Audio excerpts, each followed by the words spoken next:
You have to be unique if you want to be successful. What if I told you that is one of the worst piece of advice you've been given? Now, think about this. Everywhere you look, people are telling you to stand out, be different, and do what nobody else is doing. So because of that, you spend weeks overthinking your ideas. You refuse to start because someone else has already done it. You keep changing direction, hoping you will finally discover something completely original. But what if the reason you are stuck is because you've been chasing the wrong thing all along? What if the people who become truly unique never planned to be unique in the first place? In this video, I want to challenge one of the most common pieces of advice you will ever hear.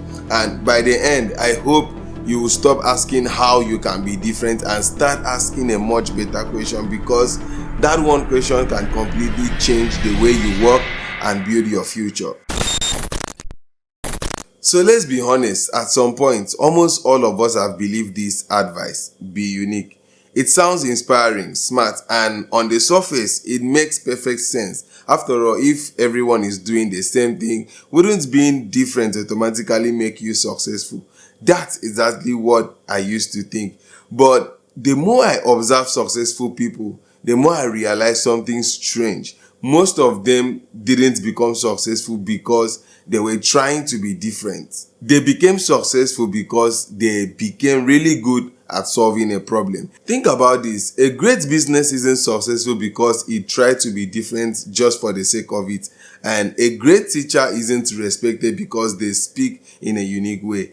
They are remembered because they constantly create value. And that's where I think a lot of people get stuck. So instead of asking, how can I become so good that people can't ignore my work, they ask, how can I be different from everyone else? Those are two completely different questions, and one of them leads to progress while the other often leads to overthinking. Now, here is what chasing uniqueness usually looks like. You have an idea. Before you even start, you search online and realize someone else has already done it. So because of that, you tell yourself, there's no point doing this. You want to do something no one has ever done before. Then you keep searching, you keep thinking, you keep waiting. Weeks turn into months and months turn into years.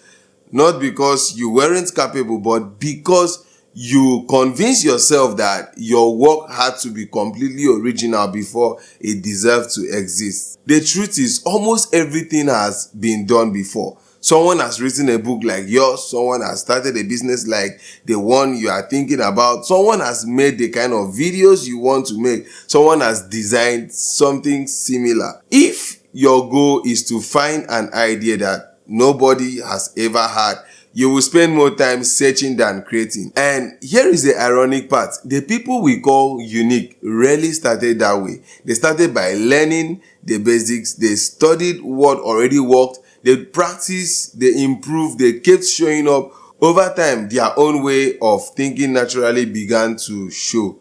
Their uniqueness wasn't something they chased. It was something they earned. And I think that's a much healthier way to look at success. So if you shouldn't chase uniqueness, what should you chase instead? Become useful. That's it. Become so good at solving a problem that people naturally remember you. Think about the people you admire. You don't go back to them because they are different. You go back to them because every time they show up, they make your life a little better. They answer your questions. They save you time. They teach you something. They inspire you to take action. They create value. And value is what people remember. If you are starting a business, don't ask, how can I be completely different from my competitors? Ask, how can I serve my customers better than most people are willing to? If you are creating content, don't ask, how can I go viral? Ask, how can I make one person's life better today? Because when you consistently become useful, people begin to recognize your work. They begin to trust your ideas, and over time, your own style starts to appear without you forcing it. That's the kind of uniqueness that lasts. I want to leave you with a very simple challenge. For the next 30 days, stop asking yourself, how can I be unique? Replace it with this question: How can I create something that genuinely helps someone today?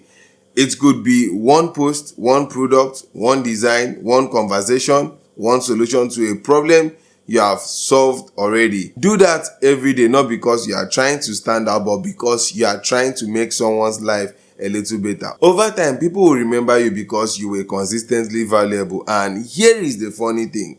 That's usually how real uniqueness is born. Not by chasing attention, but by earning trust. If this video changed the way you think, then this channel is for you. Every week, we will challenge common advice, have honest conversations, and share practical ideas that help you think better, work better, and build a better life. I'll see you in the next one.